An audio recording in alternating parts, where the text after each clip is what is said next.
Hi everyone, I'm back to look at the critical appraisal of a non-inferiority randomized control trial. And the example we're going to work with is Rivaroxaban versus warfarin in non-valvular atrial fibrillation, also known as the Rocket AF trial. So basically, the validity criteria are similar to the criteria used in a traditional randomized control trial with a few added components. So first off, were patients randomized?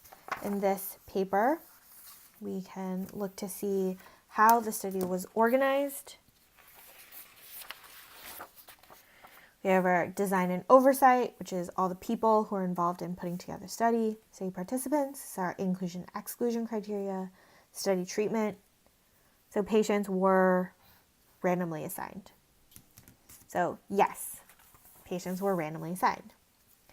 Was randomization concealed?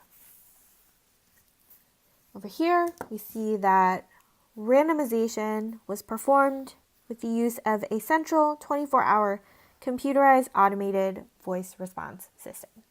So in this case, yes, randomization was concealed. The investigators did not know how the patients would end up being randomized because they used an automated system. So concealment, yes. Were the patients similar with respect to known prognostic factors? We're going to look at the baseline characteristics and determine if there are any clinically important differences between the two groups. That's usually table 1. So we have our results, recruitment and follow-up. There might be a sentence in that area by the authors that might say something about baseline characteristics. So key clinical characteristics were shown in table 1. And this section does not appear to have a statement about similarities. But we can go ahead and look at table 1. So our characteristics of the population at baseline. So we would just go down the line and see, okay, the age is similar, the gender distribution is similar, our BMI is similar, blood pressure, type of atrial fibrillation is similar, previous use of medications, aspirin or vitamin K antagonists, our CHADS2 risk score, coexisting conditions, creatinine clearance. So overall, eyeballing table 1, I would say yes, our patients are similar at baseline. So what extent is the study blinded? So double-blinded typically refers to the patient and the clinician, and then we might be looking at other groups such as the data collectors, the outcomes assessors, and the data analysts. We go back to our information where we look at study treatment and oversight. So in our oversight area, it says that it was a double-blind, double-dummy trial.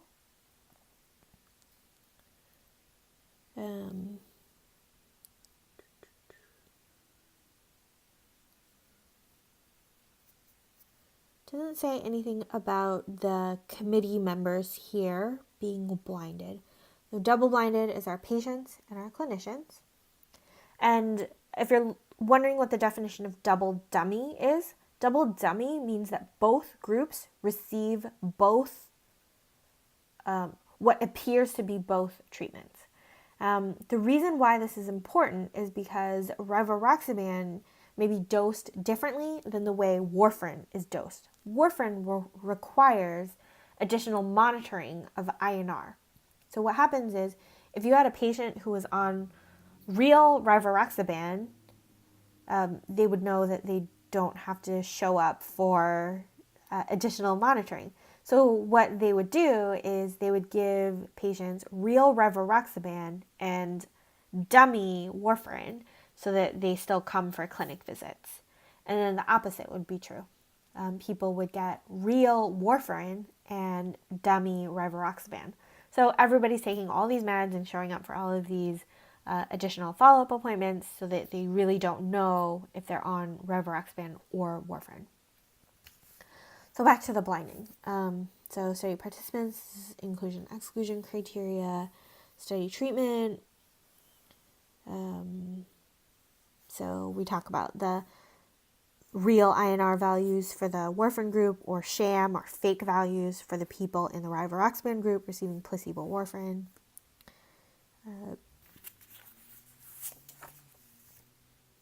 Outcomes are strokes. So it says that an independent clinical endpoint committee applied protocol definitions to adjudicate all suspected case of stroke, embolism, etc. Again, does not specify if they were blinded. So unclear.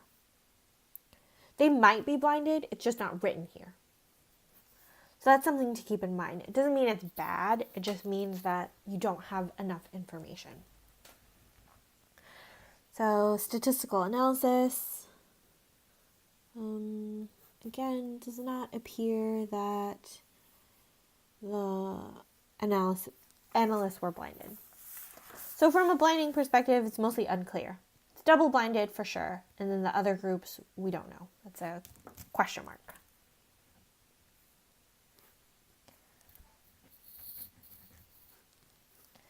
Was follow-up complete? What proportion of patients were lost to follow-up? Was it a big enough number that may compromise the results? So we're looking at the recruitment and follow-up section. We have 14,000 patients underwent randomization. You can look at figure 1 in the supplementary appendix. I don't have that here with me. But then median duration of treatment, median follow-up time. Some of the patients were excluded because of protocol violations, etc. So overall, you can do the math to see if the follow-up was big enough to make a difference. For the purposes of this demonstration, we'll say the follow-up was good enough. Were patients analyzed in the groups to which they were randomized, and what type of analysis was stated in the method section? So in the method section, we will look at the statistical analysis. For the primary analysis, they looked at non-inferiority margin. We'll get to that later. Non-inferiority testing. They also looked at intention to treat. So testing for non-inferiority and superiority was also performed in the intention to treat population. Non-inferiority is going to be patients who received at least one dose of study drug. So were the patients in the group they were randomized? Yes. Was the trial stopped early? In this case, you would again look in the stats part to see if they said anything about stopping early.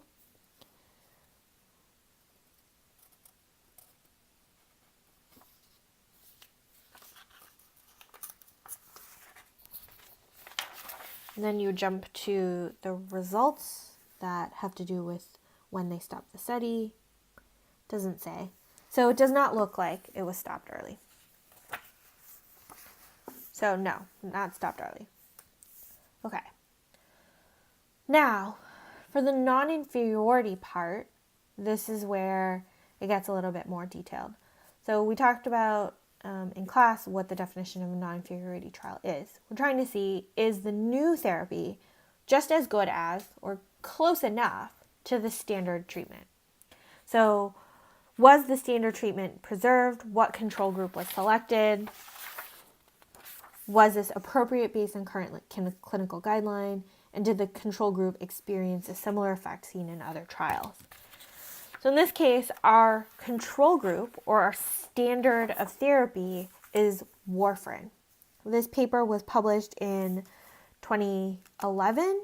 So we're thinking about what's the standard of therapy at that time.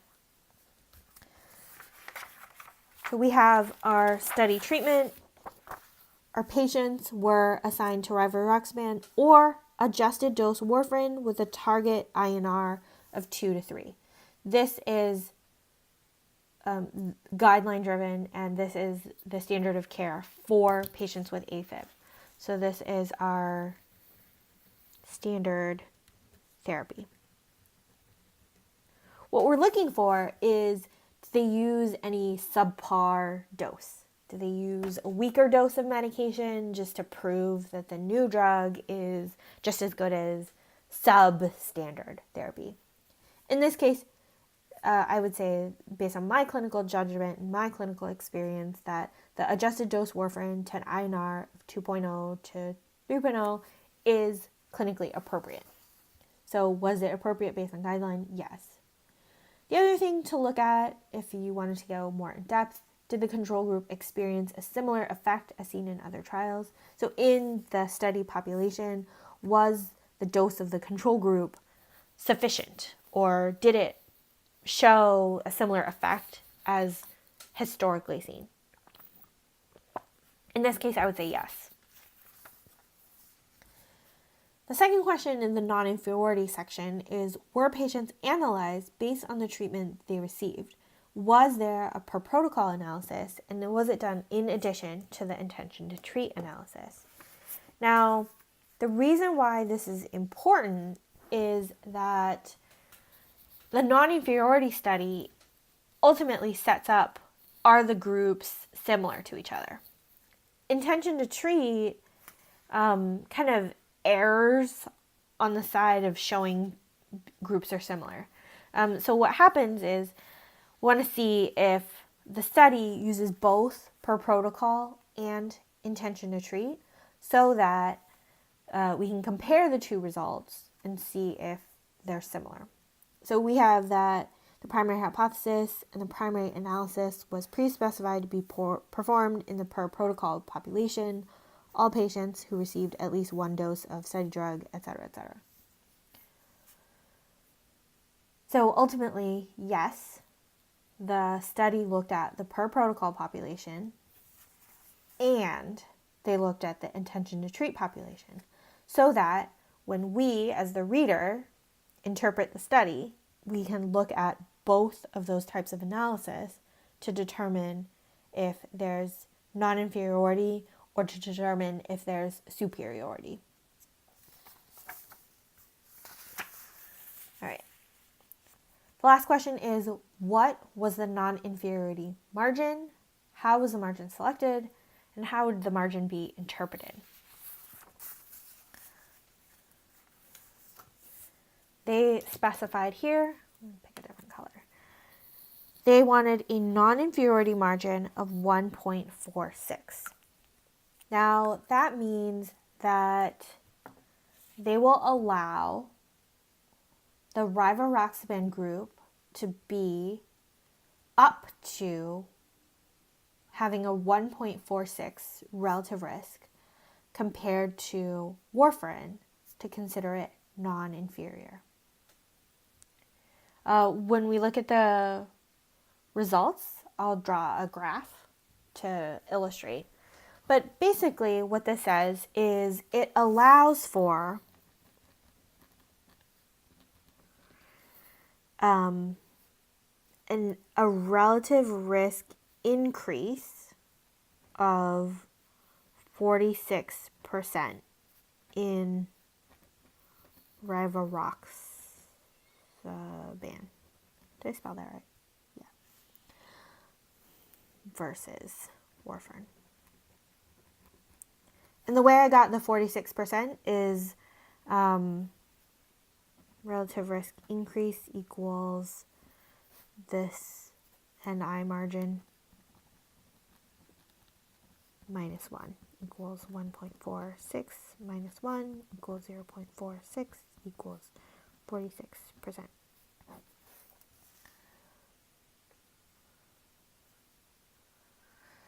So what that means is that according to the study, they thought that 46% increase in the risk of outcome, whatever the outcome is, stroke or systemic embolism,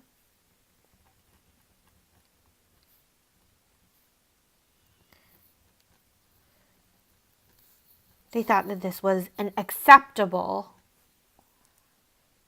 cutoff. Now, your clinical judgment may vary. Like, would you, as a clinician, allow for a 46% increase in the risk of stroke or systemic embolism? From my clinical experience, sounds a little high.